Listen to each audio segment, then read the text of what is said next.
আমার বাঁ দিকে খানিকটা ফাঁকা ঘাসের মাঠ, তারপর শালবন শুরু হয়েছে। হঠাৎ সামনের দিকে চেয়ে আমি চমকে উঠলাম। আমার সামনে সেই মেয়েটি কখন যেন এসে দাঁড়িয়েছে, এমন নিঃশব্দে, এমন অতর্কিত ভাবে যে আমি একেবারেই কিচ্ছুটি টের পাইনি।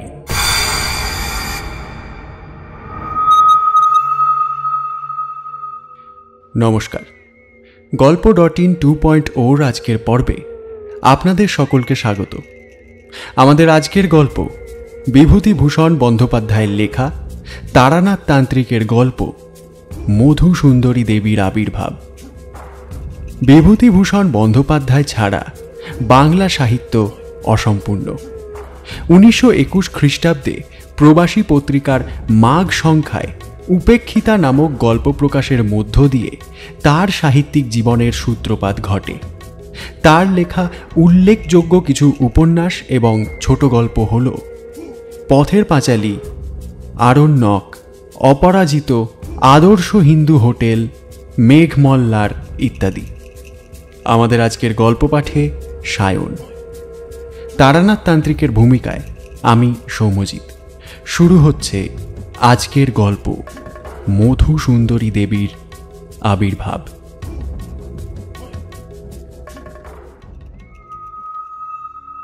তারানাথ তান্ত্রিকের প্রথম গল্প আপনারা শুনেছেন কিছুদিন আগে, হয়তো অনেকেই বিশ্বাস করেননি। সুতরাং তার দ্বিতীয় গল্পটি যে বিশ্বাস করবেন এমন আশা করতে পারি না। কিন্তু এই দ্বিতীয় গল্পটি এমন অদ্ভুত যে সেটি আপনাদের শোনাবার লোভ সম্বরণ করা আমার পক্ষে দুঃসাধ্য। জগতে কি ঘটে না ঘটে তার কতটুকুই বা আমরা খবর রাখি? There are more things in heaven and earth, Horatio, ইত্যাদি ইত্যাদি। অতএব এই গল্পটি শুনে যান এবং সম্পূর্ণ অসত্য বলে ডিসমিস করার পূর্বে মহাকবির ওই বহুবার উদ্ধত, সর্বজন পরিচিত অথচ গভীর উক্তিটি স্মরণ করবেন, এই আমার অনুরোধ। তবে যিনি প্রত্যক্ষদৃষ্ট এই স্থূল জগতের বাইরে অন্য কোনো সক্ষম জগৎ কিংবা ভূত প্রেত বা অন্য কোনো অশরীরী জীব কিংবা অপদেবতা উপদেবতার অস্তিত্বে আদৌ বিশ্বাসবান নন, তিনি এ গল্প না হয় নাই পড়লেন। ভূমিকা রেখে এখন গল্পটা বলি। সেদিন হাতে কোনো কাজকর্ম ছিল না।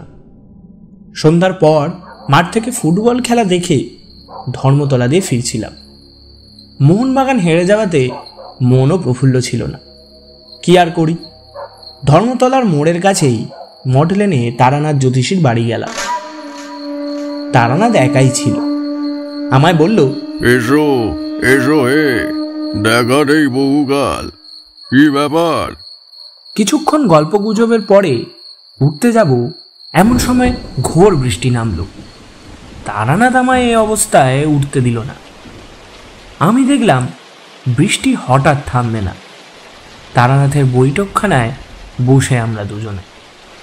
বৃষ্টির সময়ে মনে কেমন এক ধরনের নির্জনতার ভাব আসে। বৃষ্টি না থাকলে মনে হয় সহশুদ্ধ লোক বুঝি আমার ঘরে এসে ভিড় করবে। কেউ না আসলেও মনের ভাব একই থেকে যায়। কিন্তু বৃষ্টি নামলে মনে হয় এ বৃষ্টি মাথায় কেউই আসবে না। সুতরাং আমার ঘরে আমি একা।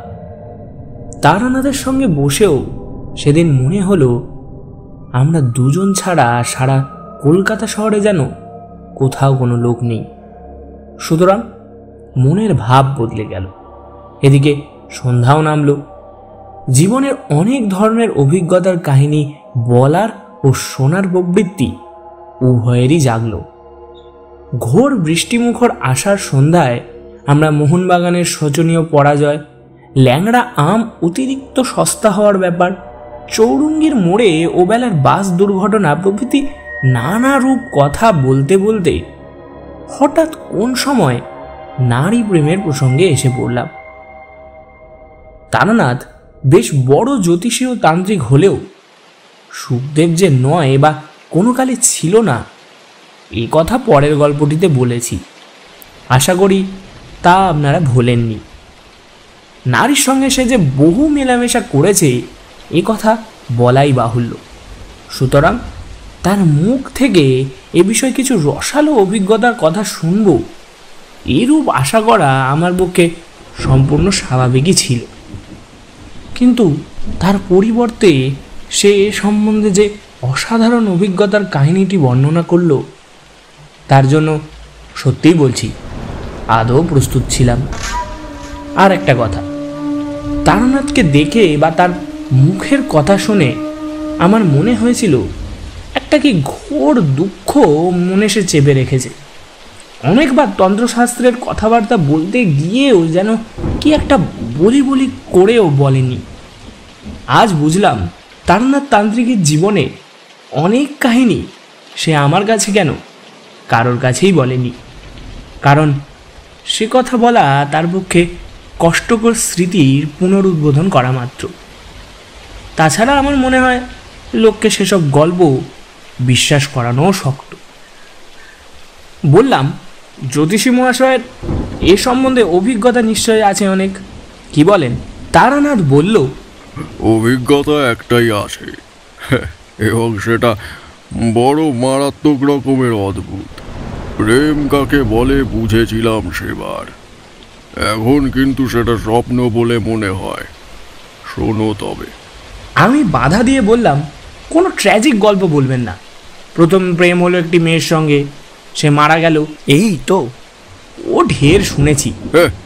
ঢের শোনোনি, শোনো, কিন্তু বিশ্বাস যদি না করো তাও আমায় বলবে।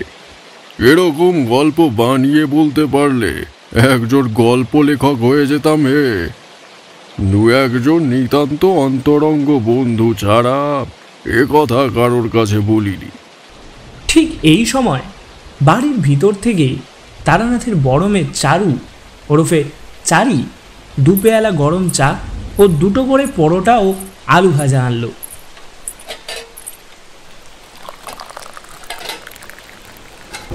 চারি 10 বছরের মেয়ে, তারানাথের মতোই গায়ের রং বেশ উজ্জ্বল, মুখ চোখ মন্দ নয়। আমায় বলল, কাকাবাবু লেসের কাপড়ের ছবিটা আনলেন না? চারির কাছে কথা দিয়ে রেখেছিলাম, ধর্মতলার দোকান থেকে তার উল বোনার জন্য একটা ছবি ও প্যাটার্নের নকশা কিনে দেব। বললাম, আজ ফুটবলের ভিড় ছিল, কাল এনে দেব ঠিক। চারি দাঁড়িয়েছিল। তারানাথ বলল, যা, তুই চলে যা, দুটো পান নিয়ে আয়। মেয়ে চলে গেলে আমার দিকে চেয়ে বলল, ছেলে পিলের সামনে সেসব গল্প। এই এই চাটা খেয়ে নাও দেখি। এই পরোটা খানাও খাও। না না না, ফেলতে পারবে না, ইয়াং ম্যান তোমরা, এখন খাওয়ার বেলায় অমন। খেয়ে দে ওই বৃষ্টির জলে হাত ধুয়ে পেল। চা পানের পরে তারানাথ বলতে আরম্ভ করল, বীরভূমের শ্মশানের যে পাগলির অদ্ভুত কাণ্ড সেবার গল্প করেছিলাম, আর ওখান থেকে তো চলে এলাম সেই কাণ্ডের পরেই।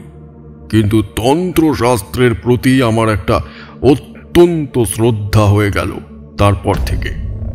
কিন্তু চোখে যা দেখলাম তা তো আর বিশ্বাস না করে পারি না।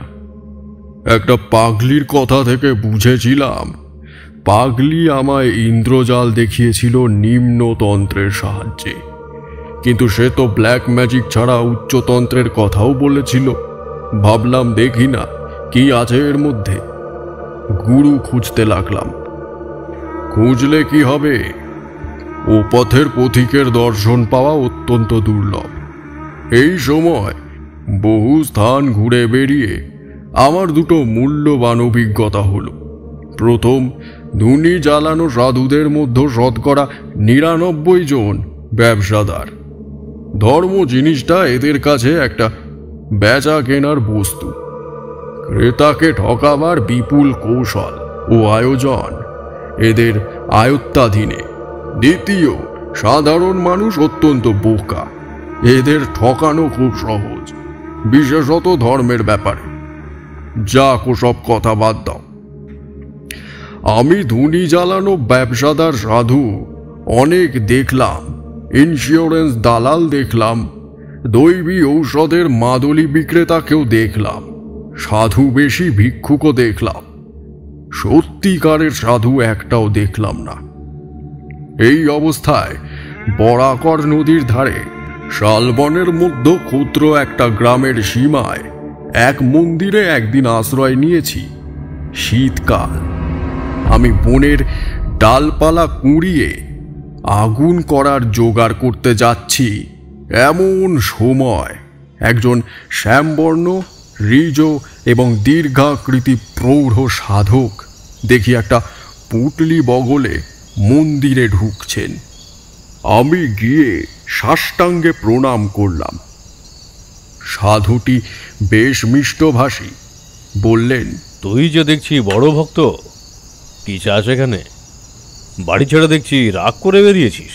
আমি বিনীত প্রতিবাদের সুরে বলতে গেলাম, রাগ নয় বাবাজি, বৈরাগ্য। সাধুজি হেসে বললেন, যে কথাটি পাগলিও বলেছিল, ওহে চোকরা, সাধু হব বললেই তো আর হওয়া যায় না। তোর মধ্যে ভোগের বাসনা এখনো পুরো মাত্রায় রয়েছে। সংসার ধর্ম কর, গেজা। মন্দির থেকে একটু দূরে ছাতিম গাছের তলায় সাধুর পঞ্চমুণ্ডির আসন, 5টি নরমুণ্ড পেতে তৈরি। সাধু রাত্রে সেখানে নির্জনে সাধনা করেন, তাও দেখলাম। মনে ভারী শ্রদ্ধা হল। সংকল্প করলাম এই মহাপুরুষকে ছেড়ে কোথাও যাচ্ছি না এবার। কিছুদিন লেগে রইলাম তার পিছনে। তার হোমের কাঠ ভেঙে এনে দিই। 3 মাইল দূরের কুসুমবনি বলে গ্রাম থেকে তার চাল ডাল কিনে আনি। গ্রামের সকল লোকের মুখে শুনলাম সাধুটি বড় একজন তান্ত্রিক, অনেক ক্রিয়াকলাপ আছে তার কাছে। তবে পাগলির কাছে যেতে লোকে যেরকম আমায় ভয় দেখিয়েছিল, এখানেও তেমনি ভয় দেখালো। বলল, তান্ত্রিক সাধু সন্ন্যাসীদের বেশি বিশ্বাস করো না, ওরা কিন্তু সব পারে। একটু সাবধান হয়ে চলো, বেশি বিশ্বাস করো না, বিপদে পড়ে যাবে। শীঘ্রই ওদের কথার সত্যতা একদিন বুঝলাম। গভীর রাত্রে আমার ঘুম ভেঙে গিয়েছে। সেদিন শুক্ল পক্ষের রাত্রি, বেশ ফটফটে জ্যোৎস্না। মন্দির থেকে ছাতিম গাছের দিকে চেয়ে দেখি সাধু বাবাজি কার সঙ্গে পঞ্চমুণ্ডির আসনে বসে কথা বলছে। কৌতূহল হলো, এত রাত্রে কে এলো এই নির্জন নদী তীরের জঙ্গলের মধ্যে? কৌতূহল সামলাতে না পেরে এগিয়ে গেলাম। অল্প দূরে গিয়েই যা দেখলাম, তাতে আরও এগিয়ে যেতে সংকোচ বোধ হলো এবং সঙ্গে সঙ্গে রীতিমতো আশ্চর্য হয়ে গেলাম। সাধু বাবাজি এত রাত্রে একজন মেয়ে মানুষের সঙ্গে কথা বলছেন। গাছের আড়াল থেকে মেয়ে মানুষটিকে আমি খানিকটা স্পষ্ট খানিকটা অস্পষ্ট দেখে আমার মনে হলো মেয়েটি যুবতী এবং পরমা সুন্দরী। এত রাত্রে গুরুদেব কোনো মেয়ের সঙ্গে কথা বলছেন, সে মেয়েটি এলোই বা কেমন করে একা এই নির্জন জায়গায়? যাই হোক, আর বেশি দূর অগ্রসর হলেই ওরা আমায় টের পাবে। মনে কেমন ভয়ও হলো। সেদিন চলে এলাম।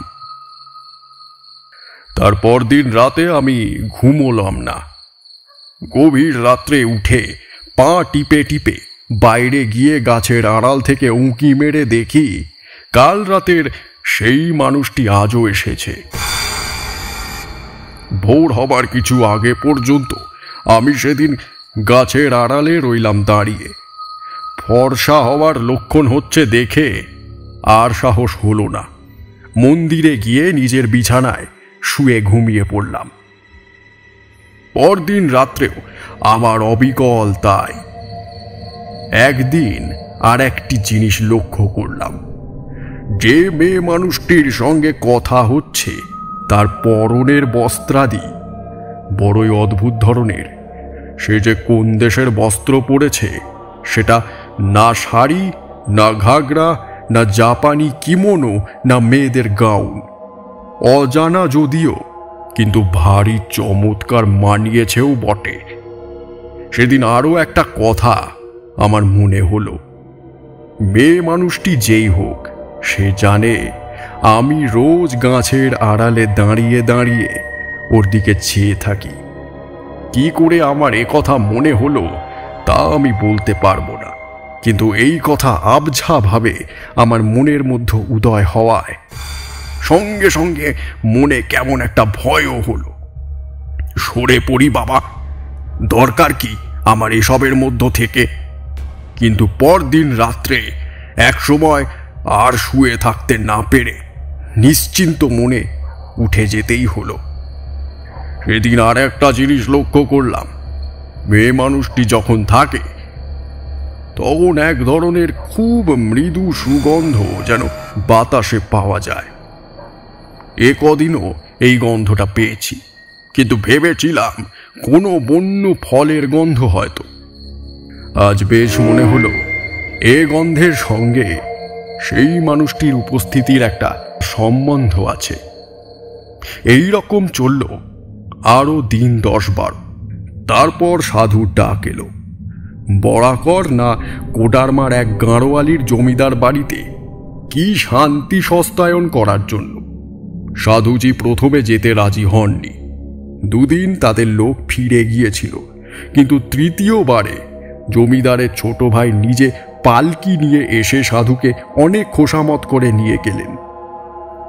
মনে ভাবলাম এ আর কিছু নয়, সাধুজি সেই মেয়েটিকে ছেড়ে একটা রাতও বাইরে কাটাতে রাজি নন। কিন্তু নিকটে কোথাও স্বস্তি নেই। মেয়েটি আসেই বা কোথার থেকে? আর সাধারণ সাঁওতাল বা বিহারি মেয়েও তো নয়। আমি অনেকবার দেখেছি এবং প্রত্যেকবারই আমার দৃঢ় বিশ্বাস হয়েছে এ কোনো বড় ঘরের মেয়ে। যেমন রূপসী তেমনি তার অন্তত ধরনের অতি চমৎকার এবং দামি পরন পরিচ্ছদ। হঠাৎ আমার মনে একটা দুষ্টু বুদ্ধি জাগল। আমার মনে হয়েছিল মেয়েটিকে সাধুজি হয়তো খবর দেওয়ার সুযোগ হয়নি। দেখাই যাক না আজ রাত্রে আসে কিনা।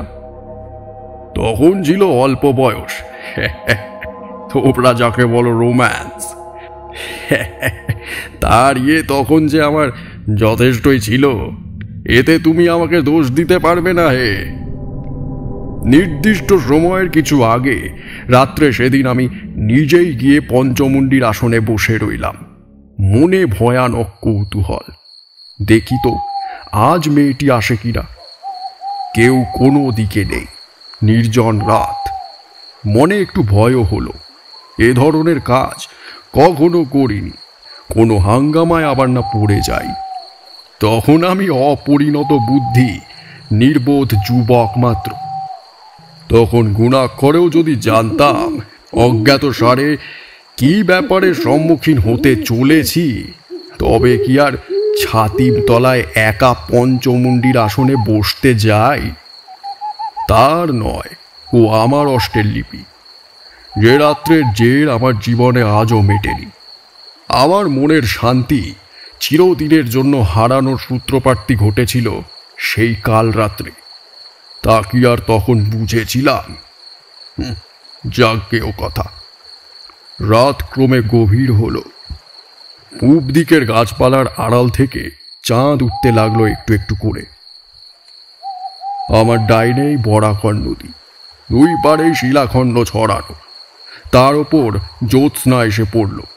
সেই নদীর পরেই ছাতিমতলা এবং পঞ্চমুণ্ডির আসন।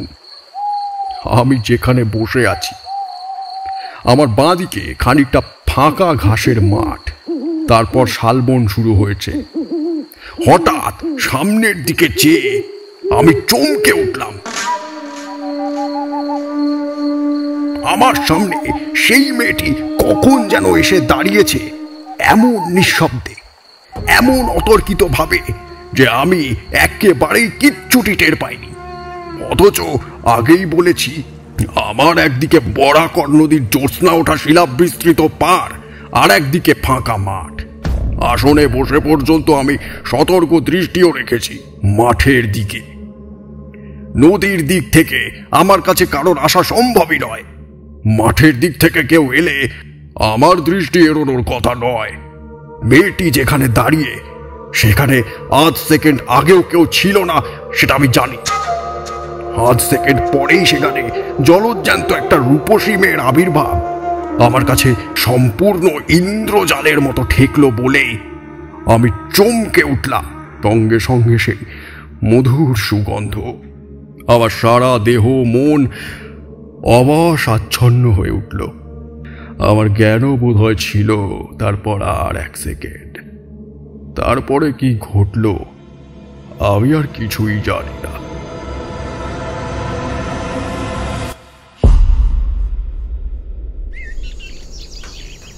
যখন আমার আবার জ্ঞান ফিরে এলো তখন ভোর হয়েছে। উঠে দেখি সারা রাত সেই পঞ্চমুণ্ডির আসনেই আমি অজ্ঞান হয়ে পড়েছিলাম। নৈশ শীতল বায়ুতে বাইরে সারা রাত পড়ে থাকার দরুন গায়ে ব্যথা হয়েছে, গলা ভার হয়েছে। উঠে ধীরে ধীরে মন্দিরে চলে এলাম। এসে আবার শুয়ে পড়লাম। আমার মনে হলো আবার জ্বর হবে, শরীর এত খারাপ। পরদিন সারাদিন কিছু না খেয়ে শুয়েই রইলাম আর কেবলই কাল রাত্রের কথাটা ভাবি। মেয়েটি কে? কি করে অমন নিঃশব্দে অতর্কিতে ওখানে এলো? এ তো একেবারে অসম্ভব। অসামান্য রূপসী যে মেয়েটি অজ্ঞান হয়ে পড়বার পূর্বে ওই কয়েক সেকেন্ডের মধ্যেই তো আমি দেখে নিয়েছিলাম। আমি অজ্ঞান হয়ে পড়লামই বা কেন? এরও তো কোনো যুক্তিসঙ্গত কারণ খুঁজে পেলাম না। অথচ সে কথা নিয়ে মনের মধ্যে তোলপাড় করাও সারাদিন আমার ঘুচল না। বিকেলের দিকে সাধু বাবাজি গাড়োয়াল জমিদার বাড়ি থেকে ফিরলেন। আমার জন্য লাড্ডু, কচুরি এবং একটা মোটা সুতির চাদর এনেছে। তার নিজের জন্য জমিদার বাড়ির থেকে ভালো একখানা পশমি আলোয়ান দিয়েছে। আমায় বললেন, শুয়ে কেন, ওঠো, জিনিসপত্রগুলো রেখে দাও। অতি কষ্টে উঠে সাধুর হাত থেকে পুটলিখানা নিলাম। তিনি আমার দিকে চেয়ে বললেন, কি হয়েছে, অসুখ বিসুখ নাকি? কোনো জবাব দিলাম না। সাধু স্নান করতে গেলেন এবং এসে জমিদার বাড়ির কাণ্ড কিরকম তারই সবিস্তার বর্ণনা করতে লাগলেন। আমায় বললেন, তোমার কি হয়েছে বলো তো? অমন মন মরা ভাব কেন? বাড়ির জন্য মন কেমন করছে বুঝি? বলেছি তো বাবা, তোমরা ছেলে ছোকরা, এ পথে কি নামলেই নামা যায় রে বাবু? বড় কঠিন পথ। সেই রাত্রে আমার খুব জ্বর এলো। কতদিন ঠিক জানি না, অজ্ঞান অচৈতন্য রইলাম। জ্ঞান হলেই দেখলাম সাধু শিয়রে বসে আছেন। বোধহয় তারই সেবা যত্নে এবং দয়ায় সেবার ক্রমে সেরে উঠলাম। সেরে উঠে একদিন গাছতলায় এসে বসেছি। দুপুরের পরে সাধু এসে বললেন, ছেলে ছোকরা কি না, কি কাণ্ডটাই না বাঁধিয়ে বসেছিলে বাপ, এবার তো বাঁচতে না, অতি কষ্টে বাঁচাতে হয়েছে। আচ্ছা বাবু, পঞ্চমুণ্ডির আসনে কি জন্য গিয়েছিলে সেদিন রাত্রে? হ্যাঁ, আমি তো অবাক। কি করে জানলেন ইনি? আমি তো কোনো কথাই বলিনি। হঠাৎ আমার সন্দেহ হলো সেই মেয়েটির সঙ্গে নিশ্চয় সাধুর ফিরে এসে দেখা হয়েছে, আর সেই বলেছে তাকে। আমাকে চুপ করে থাকতে দেখে বললেন, ভাবছো আমি কি করে জানলাম, তাই তো? আরে বাপ, কতটুকুই বা তোমরা বোঝো আর কতটুকুই বা তোমরা জানো। তোমাদের দেখে দয়া হয়, দয়া। ভয়ে ভয়ে আমি বললাম, আপনি জানলেন কি করে? সাধু হেসে বললেন, আরে পাগল, তুমি তো জ্বরের ঘরে বলেছিলে ওইসব কথা, নইলে জানবো কি করে? যাক, প্রাণে বেঁচে গিয়েছো এই ঢের। আর কখনো কিন্তু অমন পাগলামি করতে যেও না। আমি চুপ করে রইলাম। তাহলে আমি বিকারের ঘরে সব ফাঁস করে দিয়েছি। সেই দিন মনে মনে সংকল্প করলাম, 2-1 দিনের মধ্যেই এখান থেকে চলে যাব, শরীরটা একটু সুস্থ হয়ে উঠলেই। কিন্তু আমার ভাগ্যলিপি অন্যরকম। সাধু বাবাজিকে তার পরের দিন পাহাড়ি বিচ্ছুতে কামড়ালো। তিনি তো যন্ত্রণায় অজ্ঞানী হয়ে গেলেন। আমি 5 মাইল দূরবর্তী হিমিজাম থেকে ডাক্তার ডেকে আনি, তার সেবা করি, দিনরাত জেগে 3 দিন পরে তাকে সারিয়ে তুলি। দিন 10 পরে আমি একদিন বললাম, সাধুজি, আমি আর চলে যেতে চাই। সাধু বিস্মিত হয়ে বললেন, চলে যাবে? কোথায়? এখানে থেকেই বা কি হবে?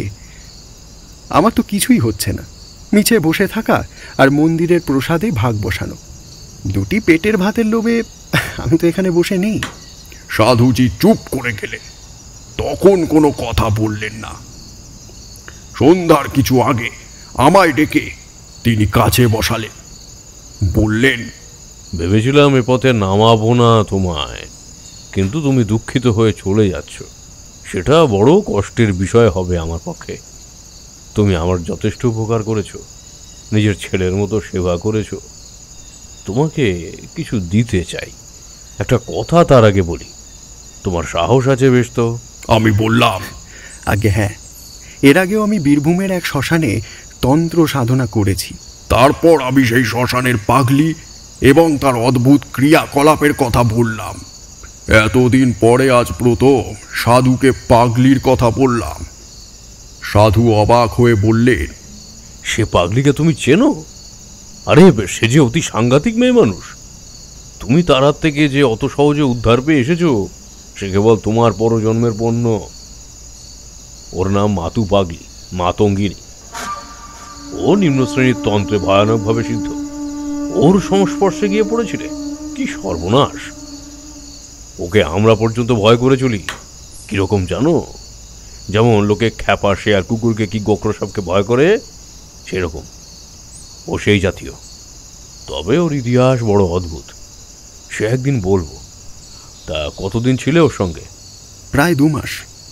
ও যখন ওর সঙ্গে ছিলে তখন কিছু কিছু অধিকার হয়েছে তোমার। তোমাকে আমি মন্ত্র দেব, কিন্তু তুমি যুবক, তোমার মনের ভাব আমি জানি। তুমি কি জন্য রাত্রে পঞ্চমুণ্ডির আসনে গিয়েছিলে এবার বলো তো? আমি লজ্জায় মাথা নিচু করে রইলাম। মনের গোপনে পাপ নেই, যদি পঞ্চমুণ্ডির আসনে বসেই থাকি তবে সেটা সেই অপরিচিতা নিশাহারিণীর রূপসীর টানে। হ্যাঁ, এ কথা গুরুস্থানীয় ব্যক্তির কাছে স্বীকার করব কেমন করে? সেদিন সাধু অতি গোপনীয় কথা আমায় বললেন। কিন্তু একটা কথা তুমি জানো না, সেটা আগে বলি। তুমি সেদিন রাত্রে যাকে ছাতিম তলায় বসে দেখেছিলে, তিনি তোমার আমার মতো দেহধারী মানুষ নন। শুনে তো মশাই আমার গা শিউরে উঠল। দেহধারী জীব নয়? বলে কি রে বাবা? তবে কি ভূত পেতনি নাকি? সাধুজি বললেন, আসলে তোমায় এই কথা বলতাম না যদি না শুনতাম যে তুমি মাতু পাগলির সঙ্গে ছিলে। আচ্ছা শুনে যাও। আমার গুরুদেব ছিলেন কালিকানন্দ ব্রহ্মচারী, হুগলি জেলার মানুষ। ওই জেজুর গ্রামে তার মঠ ছিল। মস্ত বড় সাধক ছিলেন। কুলারনব আর মহাডামর, এই 2 শ্রেষ্ঠ তন্ত্রে তার সমান অধিকার ছিল। মহাডামর তন্ত্রের একটি নিম্ন শাখার নাম ভৌত ডামর। আমি তখন যুবক, এই তোমার মতোই বয়স স্বভাব হবে। আমার ঝোঁক গিয়ে পড়ল ওই ভূত ডামরের উপর। গুরুদেব আমার মনের গতি বুঝতে পেরে ও পথ থেকে ফেরাবার যথেষ্ট চেষ্টা করেছিলেন, কিন্তু তাই কি হয়? অদৃষ্ট লিপি। তবে আর বলেছে কাকে? এই তোমার যেমন। ও পথ থেকে ফেরাতে চেষ্টা করেছিলেন কেন? ও পথ প্রলোভনের পথ, বিপদের পথ। ভূতডামর তন্ত্র নানা প্রকার অশরীরী উপদেবীর নিয়ে কারবার করে। তন্ত্রের ভাষায় এদের সাধারণ নাম যোগিনী। জপে ও সাধনায় বশীভূত হয়ে এদের মধ্যে যে কেউ, যার সাধনা তুমি করবে, সে তোমার আপন হয়ে থাকতে পারে। নানাভাবে এদের সাধনা করা যায়। কিঙ্কিনী দেবীকে মাতৃভাবে পেতে হবে, কঙ্কাবতী দেবীকে পাওয়া যায় কন্যাভাবে, কিন্তু বাকি সব যোগিনীদের যে কোনোভাবে সাধনা করা যায় এবং যে কোনোভাবে পেতেও পারা যায়। এসব যোগিনীদের কেউ ভালো, আবার কেউ মন্দ।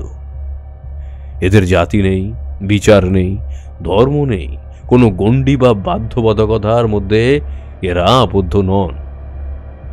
ভূতডামরে এই সাধনার ব্যাপারে বলে দেওয়া আছে।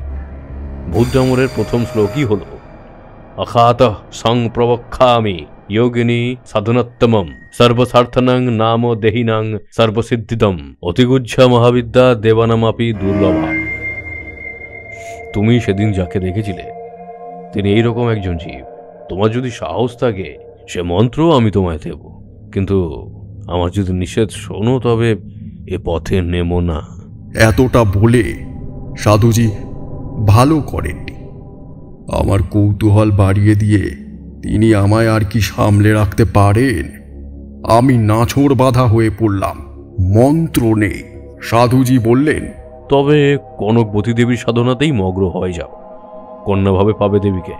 আমি চুপ করে রইলাম। তিনি আবার বললেন, তবে কিঙ্কিনী সাধনার মন্ত্র? আহ, কি বিপদেই পড়েছি এই বুড়ো সাধুটাকে নিয়ে। অন্য যোগিনীদের দেখতে দোষ কি? সাধু আমায় চুপ করে থাকতে দেখে বললেন, বেশ, আমি তোমাকে মধুসুন্দরী দেবী সাধনার মন্ত্র দিচ্ছি।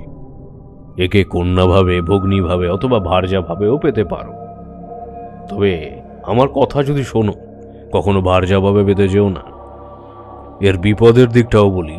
ভার্যাভাবে সাধন করলে তিনি তোমাকে প্রণয়ের মতো দেখবেন, কিন্তু এরা মহাশক্তিশালিনী যোগিনী, সাধারণ মানবী নয়। এদের আয়ত্তের মধ্যে রাখা বড়ই শক্ত। হয় তোমাকে পৃথিবীর মধ্যে সর্বাপেক্ষা সুখী মানুষ করে রাখবে, নয়তো একেবারে উন্মাদ করে ছেড়ে দেবে। সামলাতে পারা বড়ই কঠিন। সাধুজি আমায় মন্ত্র দিলেন এবং বললেন, বাবা, এই জায়গা থেকে তোমায় চলে যেতে হবে। তোমায় এখানে আমি আর রাখতে পারি নে। একই জায়গায় দুজন সাধকের সাধনা হয় না। বেশ ভালো, আমিও তা চাইনি। আমার ভয় ছিল হয়তো সাধুজিও মাতু পাগলির মতো হিপনোটিজম জানে এবং খানিকটা অতিভূত করে যা তা দেখাবে আমায়। তারপর আমি তারানাথের কথায় বাধা দিয়ে বললাম, কেন? আপনি যে স্বচক্ষে পঞ্চমুণ্ডীর আসনে কি মূর্তি দেখেছিলেন, তখন তো সাধু সেখানে ছিলেন না। তারপর আমার টাইফয়েড জ্বর হয়, বলিনি?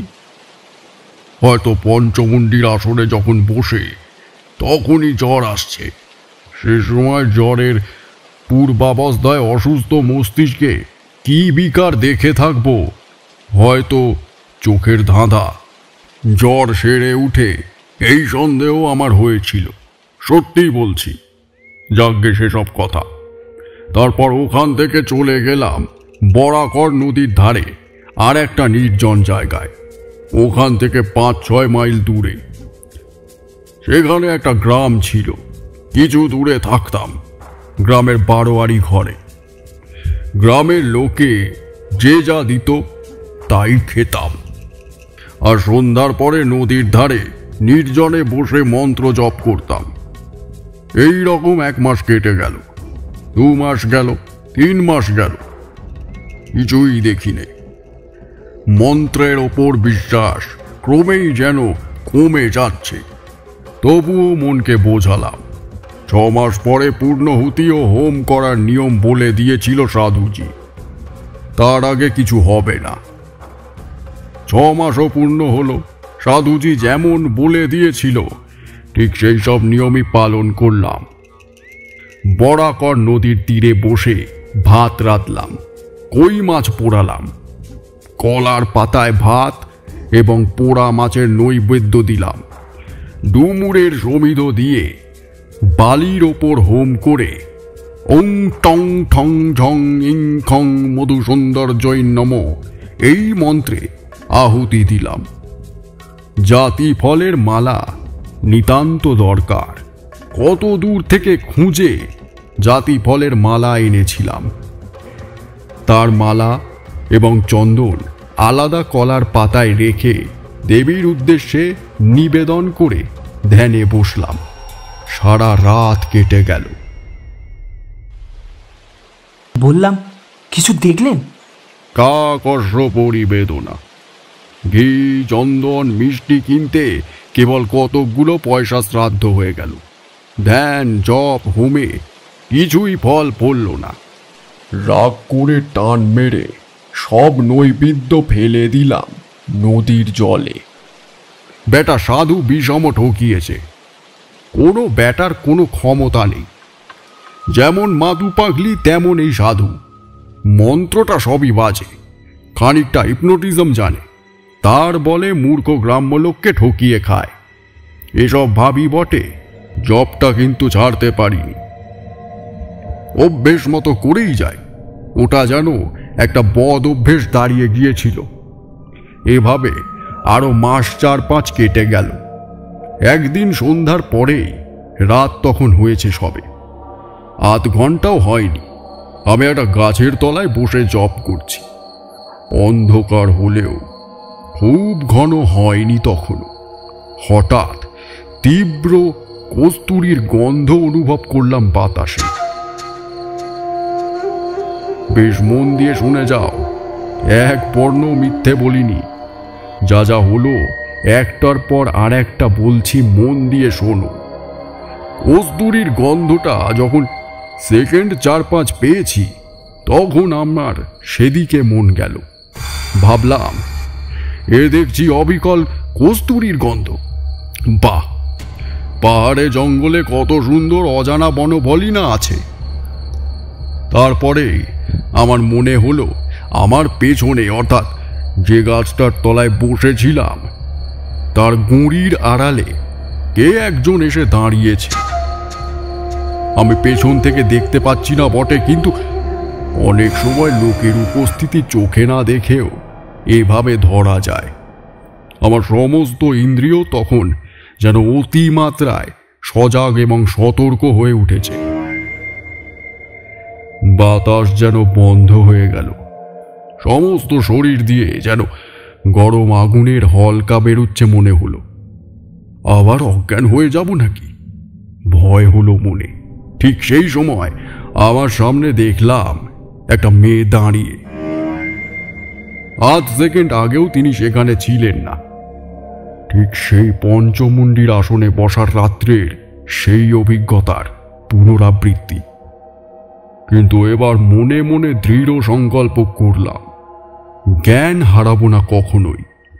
মেয়েটি দেখি আমার দিকে চেয়ে রয়েছে। জিজ্ঞেস করলাম, নিজের চোখে এমনি এক মূর্তি দেখলেন আপনি?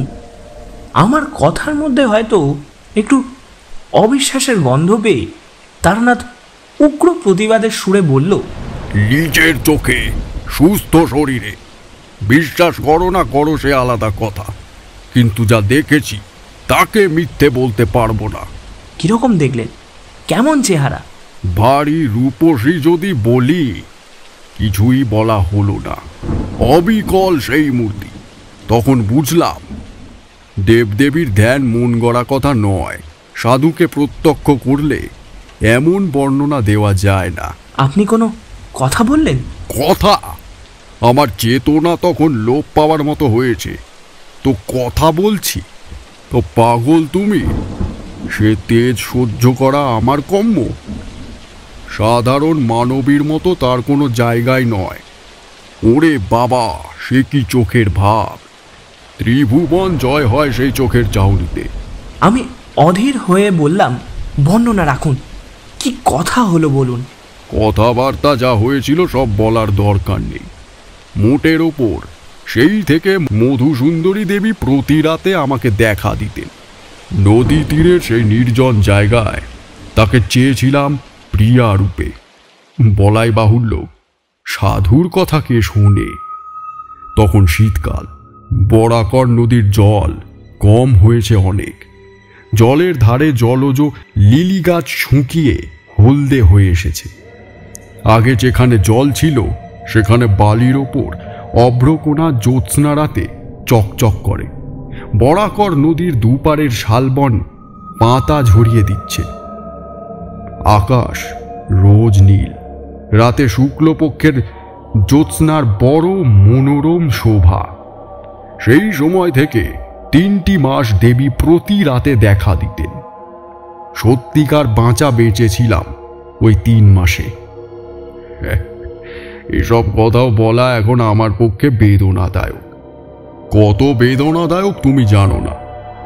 আমার জীবনের যা সর্বশ্রেষ্ঠ আনন্দ তা পেয়েছিলাম এই 3 মাসে। দেবী বটে, মানুষের সাধ্য নেই অমন ভালোবাসা, অমন নিবিড় বন্ধুত্ব দান করা। সে এক স্বর্গীয় দান। সে তুমি বুঝবে না, তোমায় আর কি বোঝাবো। তুমি আমায় অবিশ্বাসী করবে, মিথ্যেবাদী না হয় পাগল ভাববে। হয়তো ভাবছো এতক্ষণ। তুমি কেন, আমার স্ত্রীও আমার কথা বিশ্বাস করেন না। আমার তান্ত্রিক সাধু পাগল করে দিয়েছিল গুণ জ্ঞান করে। কিন্তু সে সুখের প্রকৃতি ভীষণ তেজস্কর মদিরার মতো। আমাকে তার নেশা দিনে দিনে কেমন যেন অপ্রকৃতিস্থ করে দিতে লাগলো। কিচ্ছু ভালো লাগে না। কেবল মনে হয় কখন সন্ধ্যা নামবে বরাকর নদীর শালবনে, কখন দেবী মধুসুন্দরী নায়িকার বেশে আসবেন। সারা রাতি কোথা দিয়ে কেটে যাবে স্বপ্নের মতো, নেশার ঘোরের মতো। আকাশ নক্ষত্র দিক বিদিকের জ্ঞান লম্ব হয়ে যাবে কয়েক প্রহরের জন্য। কয়েক প্রহরের জন্য সময় স্থির হয়ে স্থাণুর মতো অচল হয়ে থেমে থাকবে বরাকর নদী তীরের বন প্রাঙ্গণে। একদিন ঘটল বিপদ। একটি সাঁওতালি মেয়ে রোজ নদীর ঘাটে জল নিতে আসে। সুঠাম তার দেহের গঠন, নিকটের বস্তিতে তার বাড়ি। অনেক দিন থেকে তাকে দেখছি, সেও আমায় দেখছে। সেদিন সে জল নিয়ে ফিরে যাচ্ছে, আমায় তাদের বাঁকা বাংলায় বলল, ছেলে হয়ে মরে যায়, তার মাদুলি কি আছে তোমার কাছে সাধু বাবা? এমন ভাবে করুণ সুরে বলল, আমার মনে দয়া হলো। মাদুলি দিতে জানি এ কথা বলিনি, তবে তার সঙ্গে কিছুক্ষণ গল্প করেছিলাম। তারপর সে চলে গেল। মধুসুন্দরী দেবীকে সেদিন দেখলাম অন্য মতিতে। কি ভ্রুকুটি কুটিল দৃষ্টি, কি ভীষণ মুখের ভাব। সে মুখের ভাব তুমি কল্পনাও করতে পারবে না। চণ্ডিকা দেবীর রোষ কটাক্ষে যেমন করালিনী প্রচণ্ডা কাল ভৈরবী মূর্তির সৃষ্টি হয়েছিল, এও যেন ঠিক তাই। সেদিন বুঝলাম আমি যার সঙ্গে মেলামেশা করি সে মানুষ নয়। মানুষের পর্যায়ে সে পড়ে না। মানবীর রাগ যতই করুক সে করাসিনী হয় না, পিশাচিনী হয় না, মানবী থেকে যায়। ভীষণ পুঁতিগন্ধে সেদিন শালবন ভরে গেল। প্রতিদিনের মতো কস্তুরীর সুবাস কোথায় গেল মিশে। তারপর এলেন মধুসুন্দরী দেবী। দেখেই মনে হলো এরা দেবীও বটে, বিদেহী পিশাচিও বটে। এদের ধর্মাধর্ম নেই, সব পারে এরা। যে হাতে নায়িকার মতো ফুলের মালা গাঁথে, সেই হাতেই বিনা দ্বিধায়, বিনা অনুসূচনায় নিমেষে ধ্বংস করতে এরা অভ্যস্ত। আমার ভীষণ ভয় হলো। পিশাচি মধুসুন্দরী তা বুঝে বলল,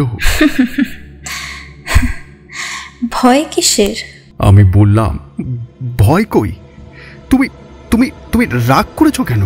খল খল অট্টহাস্যে নির্জন অন্ধকার ভরে গেল। আমি শিউরে উঠলাম। পিশাচি বলল, সব চিনতে পারবে? অন্ধকার রাত্রে সাঁওতালদের কোনো বউয়ের সব তোমার সামনে দিয়ে যদি জলে ভেসে যায়, চিনতে পারবে?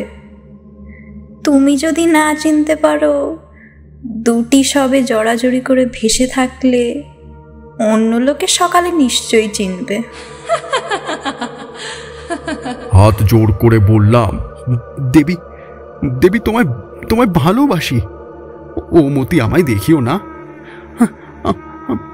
আমায় মারো, তাতে ক্ষতি নেই, কিন্তু কিন্তু অন্য কোনো নিরপরাধিনী স্ত্রীলোকের প্রাণ কেন নেবে? দয়া করো দেবী, দয়া করো। বহু চেষ্টায় প্রসন্ন করলাম। তখন আবার যে দেবী সেই দেবী বললেন, সেই সাঁওতালের মেয়ের মূর্তিতে আমায় দেখতে চাও? সেই মূর্তিতে এখনই দেখা দেব। বলতে বলতে সেই সাঁওতাল মেয়েদের মেয়েটি আমার সামনে দাঁড়িয়ে, বরং আরো নিটোল গড়ন শরীরের, মুখের ভাব আরো কমনীয়। বললাম, না না, ও চাই না আমি। তোমার মতি দেখাও দেবী। সেই রাত্রি থেকে বুঝলাম কাল সাপ নিয়ে খেলা করছি আমি। গুরুদেব বারণ করেছিলেন সেই জন্যেই। হয়তো একদিন মরব এর হাতেই। এভাবে বেশি দিন কিন্তু ছিল না। কিছুদিন পরে পিশাচিমতি ভুলে গেলাম দেবীর অনুপম প্রেমে এবং মধুর ব্যবহারে।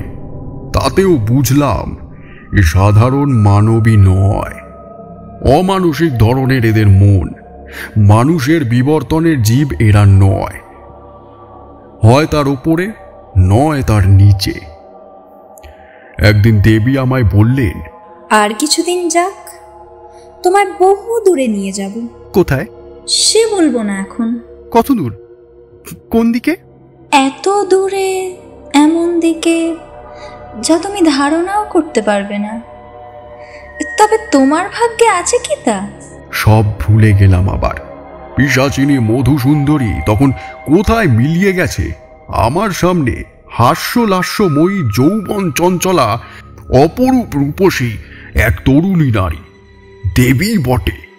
আমি আবার কিসের নেশায় অভিভূত হয়ে পড়লাম, মাথা ঠিক রইল না। একদিন বললেন, বিপদ আসছে তোমার, তৈরি হও। কি বিপদ? তা বলবো না। প্রাণ সংশয়ের বিপদ? তাও বলবো না। তুমি অভয় দিলে বিপদ কিসের? আমি ঠেকাতে পারবো না, কেউ ঠেকাতে পারবে না।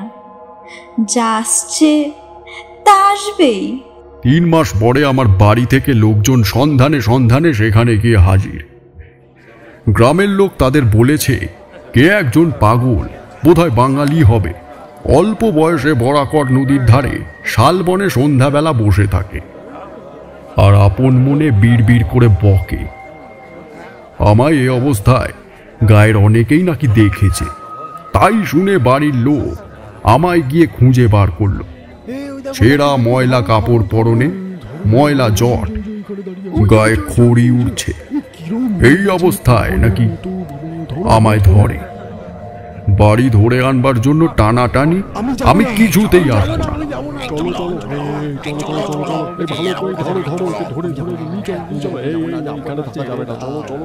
ওরাও ছাড়বে না।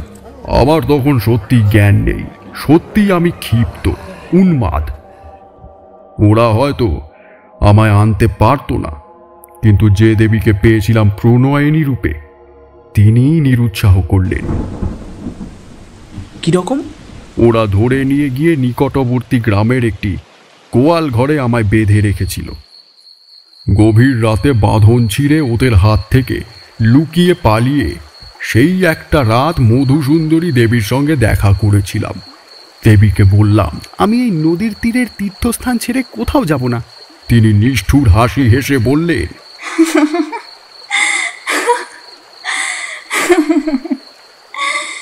যেতে যে হবে, এই আমার অদৃষ্ট লিপি।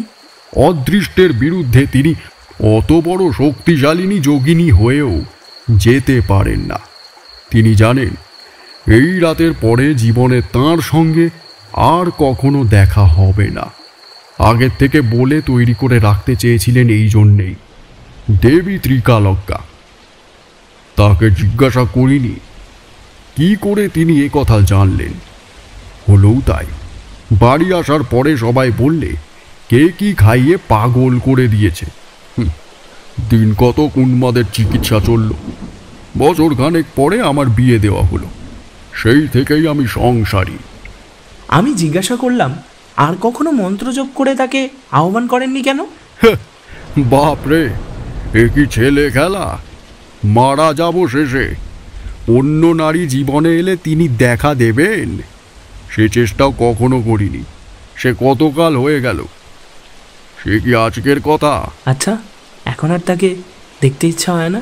বৃদ্ধ তারানাথ উৎসাহে উত্তেজনায় বালিশ বুকে দিয়ে খাড়া হয়ে উঠল।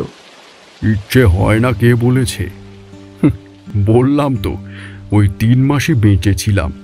দেবী এসেছিলেন মানসী হয়ে। এদিকে ঐশ্বর্যশালিনী শক্তিরূপিণী যোগিনী, তেজে কাছে ঘেঁষা যায় না। অথচ কি মানবী না হয়ে যেতেন যখন ধরা দিতে নামায়। প্রিয়ার মতো আসতেন কাছে, অমনি মিষ্টি, অমনি ঠোঁট ফুলিয়ে, মাঝে মাঝে অভিমান। বরাকর নদীর ধারের শালবন রাত্রির পর রাত্রি তার মাধুর হাসিতে জ্যোৎস্নার মতো উজ্জ্বল হয়ে উঠত, এমনই কত রাত ধরে। এক এক সময় ভ্রম হতো তিনি সত্যি মানুষই হবেন। বিদায় নিয়ে যাওয়ার সেই রাতটিতে বললেন, নদী তীরের এই 3 মাসের জীবন আমিও কি ভুলবো ভেবেছ? আমাদের পক্ষেও সুলভে নয়, ভেবো না, আমরা খুব সুখী। আমাদের মতো সঙ্গীহারা বান্ধবহারা জীব কোথায় আছে? প্রেমের কাঙাল আমরাও। কতদিন পরে একজন মানুষ আমাদের সত্যিকার চাওয়া চায়, তার জন্য আমাদের মন সর্বদা তৃষ্ণার্ত হয়ে থাকে, কিন্তু তাই বলে নিজেকে সহজলভ্য করতে পারিনি। আগ্রহ করে যে না চায় তার কাছে যাইনি। সে আমার প্রেমের মূল্য দেবে না, নিজেও আনন্দ পাবে না, যা কিনা পাওয়া যায় বহু চেয়ে পাওয়ার পর। কিন্তু আমাদের অদৃষ্ট লিপি কোথাও চিরদিন থাকতে পারিনি। কি না কি ঘটে যায়, ছেড়ে চলে যেতে হয় অনিচ্ছা সত্ত্বেও। কজন আমাদের ডাকে, কজন বিশ্বাস করে? সুখী ভেবো না আমাকে। বললাম, এত যদি সুখের ব্যাপার, তবে আপনি ভয়ঙ্কর বলছিলেন কেন আগে? ব্যাপার ভয়ঙ্কর এই জন্যই যে আমার সারা জীবনটা মাটি হয়ে গেল ওই 3 মাসের সুখ ভোগে। কোনো দিকে মনই দিতে পারিনি। মধ্যে তো দিন কত উন্মাদ হয়ে গিয়েছিলাম বিয়ের পরেও। তারপর সেরে সামলে উঠে এই জ্যোতিষীর ব্যবসা আরম্ভ করে যা হয় একরকম। সেও দেবীরই দয়া। ইনি বলেছিলেন, জীবনে কখনো অন্য কষ্টে আমায় পড়তে হবে না।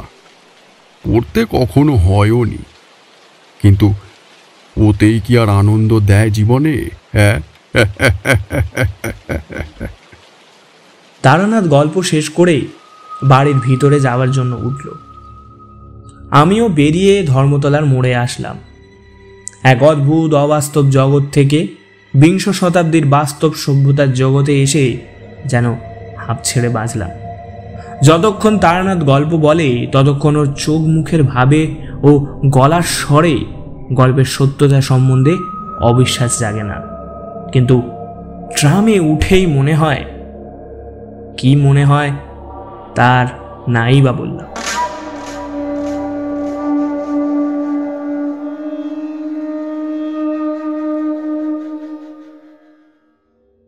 শেষ হল বিভূতিভূষণ বন্দ্যোপাধ্যায়ের লেখা তারানাথ তান্ত্রিকের গল্প মধু সুন্দরী দেবীর আবির্ভাব। আশা করব আমাদের আজকের গল্পটি আপনাদের ভালো লেগেছে। যদি ভালো লেগে থাকে অবশ্যই আমাদের চ্যানেলটি সাবস্ক্রাইব করতে ভুলবেন না এবং নিচে কমেন্টের মাধ্যমে জানাবেন আপনাদের মতামত। প্রতি সপ্তাহের মতো আগামী সপ্তাহেও আপনাদের উদ্দেশ্যে একটি নতুন গল্প নিয়ে হাজির হব। ততক্ষণ শুনতে থাকুন আমাদের বাকি গল্পগুলো। ভালো থাকবেন, সুস্থ থাকবেন। ধন্যবাদ।